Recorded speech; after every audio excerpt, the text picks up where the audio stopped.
The cows have been released early.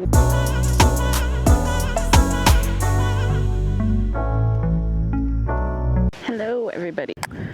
The last 2 days it's been like the wind has been crazy, and luckily, we're used to it because we've been coming down here for the past year, and so this is not our first experience with wind. But it kind of just reminds you, like, for everyone who is out there, who is living out in the desert in Arizona, who are planning on buying land out in the desert, one thing to note is that with us living in the desert, certain places with raw land, they don't have a lot of, I'm going to talk louder just in case, they don't have a lot of trees, and we can get a very, very significant amount of wind. I'm pretty sure if we're experiencing this down here in southern Arizona, people are experiencing wind probably in northern Arizona as well, just as much as we're experiencing today. It's one of those things where it's important to visit your land throughout different seasons. Before you start making your plans, before you start making blueprints, before you start deciding where you're going to put everything, you need to get to know your land. And knowing how the wind blows is just as important as knowing where your water flows on your land, because in our area, our wind generally comes from the same exact direction. It comes from the same direction every single time. It might shift a little bit, a little tweak, but for the most part, we can bet on it, coming from this one direction. And so, when we're working out here over the past year, before we moved out here, when we were working on the land and doing stuff on the land, it didn't really faze us. And then when we got Terry, and the first time that we brought Terry to the land to work on him, it ended up being a windy day. And let me tell you, the position that we had Terry facing, the wind was rocking him like no other. And it kind of made us reevaluate things on how we positioned Terry on the land. And our main thing was that we wanted the smallest side of Terry facing the direction that the wind is coming to create the least amount of wind resistance, because when you get wind resistance, then you get shifting, and our winds are crazy. Like, Terry's heavy, but I don't put it past the wind some days where they'll blow Terry around like he's nothing. So we changed our plans depending on our environment. And even with our little utility shed that we set up, the reason that we put it right on the backside of Terry instead of putting it out here just freestanding is because we knew that our wind out here can get crazy. And you can see my hat just going crazy, but we knew that our wind gets so crazy out here, and we knew that we needed to use Terry as a buffer, because we knew that we needed to have the shed mounted down to something. So that's why we extra anchored it down in multiple different spots, more than the 4 that they just gave us, to make sure he didn't go anywhere. But then we also chose to put the shed on the backside of Terry so that we could use Terry as a windbreak, because the wind always comes from that one direction on the front side of Terry. And so Terry's giving a windbreak. So even though the wind has been blowing everything around and just, going crazy, our outdoor shed has not moved an inch.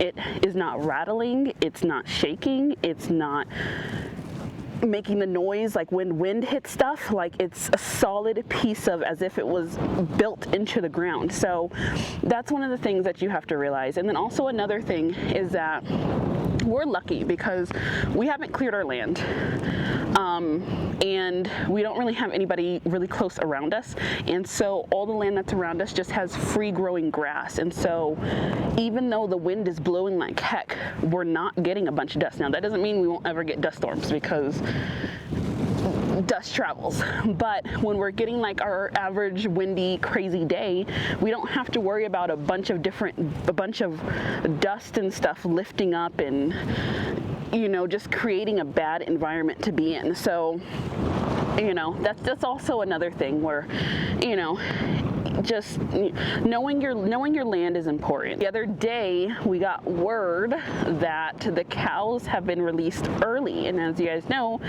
our plan was to have the fence pretty much close to being done by the time that the cows were released, but we just got word that they were released early, and literally the day after we got word of that, lo and behold, we saw a bunch of cows.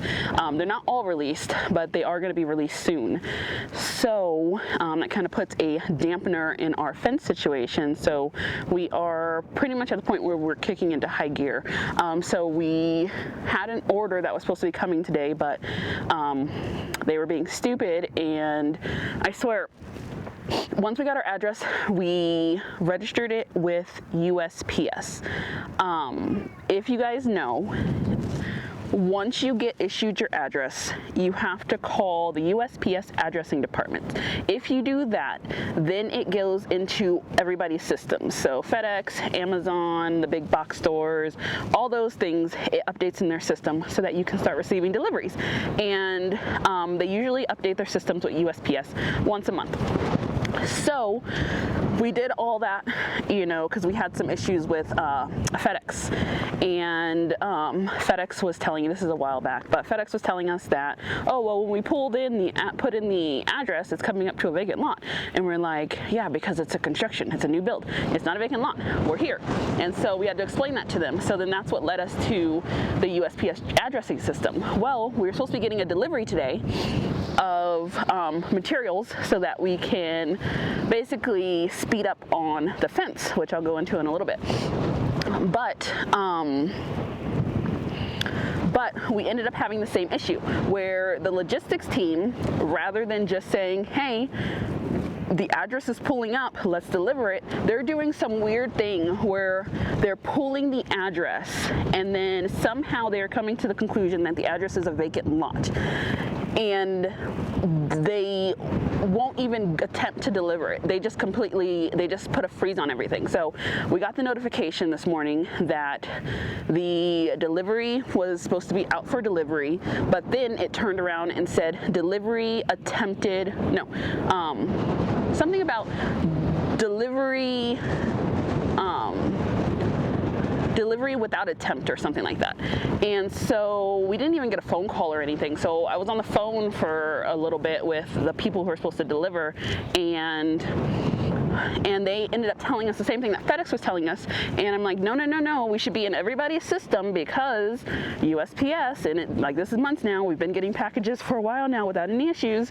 And apparently she was telling me that the logistics person went and plugged in the address and was like, oh yeah, there's no structure there. I think that they might be doing what the other company was doing, where they pull it up on Google Maps. And I don't know about you guys, but Google Maps does not get updated often at all. And so even if we had a giant house built over here, it wouldn't pull up on Google Maps because they don't update that often. And like for our area, if you pull up our area in Google Maps, you'll see that there's a lot of stuff that's missing from the maps because it's that old. So I don't know why they're taking that as face value instead of, and they didn't even bother calling. That's the annoying part. But side note is that, you know, good thing is that the stuff is coming tomorrow. But with us now aware that the cows are out and more are coming, it's time to crank up the fence. So our initial thing was that, you know, we had at least a couple months. So a couple months, we can have everything tamped in, everything done, boom, bang, finished. But with the cows now being here, tamping isn't going to work because now I need to start getting the posts in the ground a lot faster while Elijah's at work. Okay, so we are currently swapping from tamping to concreting our posts now, which we really didn't want to have to do, but this is where plans change based on your circumstances, and you can have a plan, but it's really not a plan until you actually finish it. So we have a big load of concrete coming. We have the rest of the fence post to finish out one side of the fence, and then we figured since we were getting so much concrete delivered, we were like, we might as well just get some of the posts delivered as well with it. But we'll end up going into town to get all the rest of the posts ourselves, maybe, depending on how the concrete works. But we have a bunch of concrete blocks that are kind of hanging around and all that kind of stuff. So sometime this week I'm going to go through, jackhammer those into pieces so that I can then take them and put them in some of the holes to decrease the amount of concrete that we're going to have to use so we can make it stretch a little bit further, because the holes are about 3 feet deep. I did the calculations, and for the hole, our auger is making about an 8-foot hole, an 8-foot wide hole, and the hole is about 3 feet deep. And so the post that's going in there is a 4x4 post, so it's leaving, you know, roughly 2 inches on each side. And so the calculations was giving me that we were going to use about 1.31 bags of concrete. So if I can decrease that to just 1 bag of concrete, then the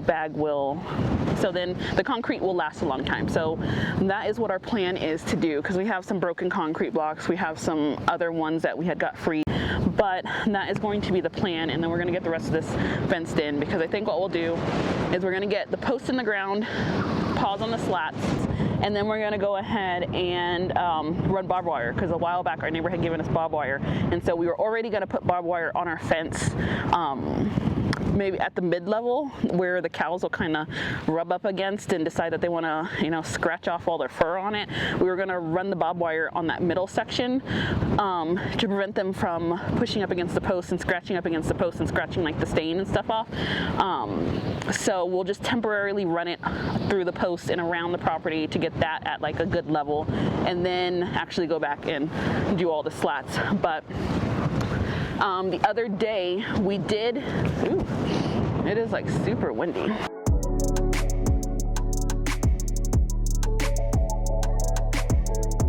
But the other day we did go around the rest of the property line. So all the holes on this one side that we've been working on are 100% ready to go. We're just waiting for the wood to come tomorrow so I can drop them in the hole and prep them. We had already auged out this entire front side, lined them up, auged out the holes, so those are just waiting for the wood, and we just have to get some of them to the correct depth. But we went ahead the other day, Elijah and I, we went and we ran our string line along that side of the property where the wash is. We ran our string line all the way that way, and then we went through and we did the temp augs on every single section where we're gonna have to put a post, and then we also did that with the back side of the property as well. We went and ran string line and we did all the temp augs, and then a couple of the holes we did take down to the correct level because we wanted to see what the dirt texture is so that we know what to look for ahead. So we know that the side of the property we've been working on, it was just that middle section, like about 6 posts or so right in the middle, where it was just hard rock that we were hitting. It was like there was a big boulder covering that whole area.